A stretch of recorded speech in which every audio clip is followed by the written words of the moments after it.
Hello, my strangelings, and welcome back. We're going to continue on reading uh, the Beckford family case, which was investigated by Ed and Lorraine Warren. So, on the weekend of March 20th and 21st, the pressure valves on the on the steam radiators somehow became unscrewed, spewing hot water all over the walls and carpet.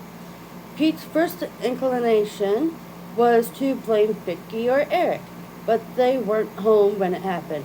Puzzled yet upset, he methodically replaced the radiator, the cylinders, but every few hours they came loose again, inflicting more water damage.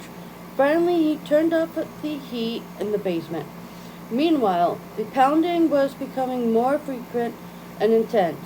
Rather than relax that weekend, Pete Beckford, a man with 23 years' experience in machine design, nearly tore his house apart looking for the source of the noise. After wasting a whole Sunday, he gave up. The next morning, he desperate for peace and quiet, Pete capitulated and contemplated and called both a furnace repairman and a plumber. The furnace repairman arrived early in the morning on Tuesday, the 4th week of March, and declared the furnace was in perfect working order, but he too heard the pounding noises immediately. Spent some 19 hours in the Beckford house trying to stop the intermittent poundings. In the end, all he could tell Peter and Sharon was that the sounds are not being caused by the furnace. On Wednesday, the plumber came to examine the radiators. Pete was at work at his manufacturing plant, but Sharon explained that every day or two pressure valves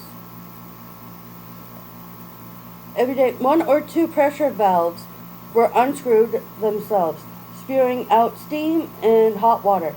She also told him about the poundings on the wall and the nocturnal scratching. The plumber tested the pressure leaks, but the radiators were also in perfect working order. As a precaution, he replaced the old valves with new ones, cinching them down with all his strength. Yet, strangely, no sooner did he move on than the new cylinders were to be found laying on the floor beside the radiator. After testing and repairing the radiators 2 full times, he finally put the old cylinders back on. He then packed up his tools and said to Sharon Beckford, "Lady, you got yourself a problem." The same week, another of Vicky's new tires was slashed with a knife, although the car was parked inside the locked garage.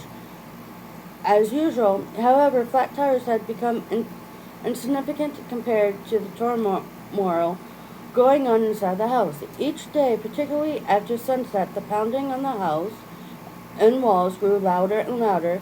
Two persistent blows went on for hours on end until the night. Pictures and decorations fell off the walls from the force of the impact.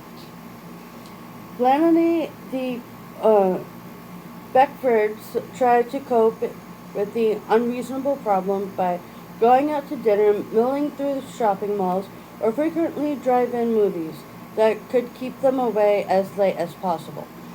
Though the family's early attempts to avoid the ruckus provided some temporary resets, what had happened so far was really only to prelude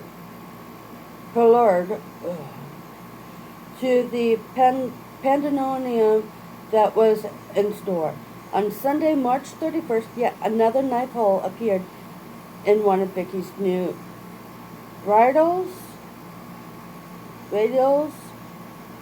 This was the 6th time the tire had been cut or gone flat.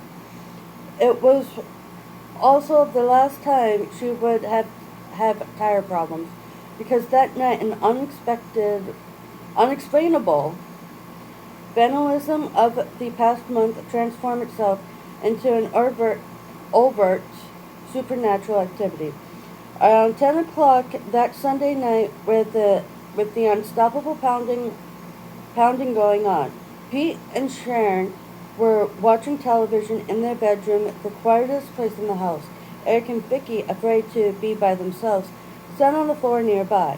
Suddenly, the lights went off and on by themselves 3 times in succession. Then the television set went dead, as it did.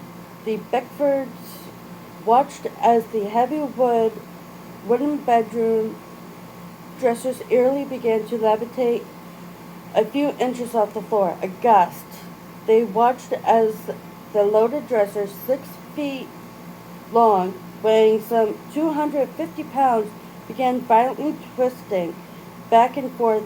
Perfume and cosmetic bottles fell over the dropped to the floor and broke. The dresser was then set down. A moment later, however, one of the drawers slid open. The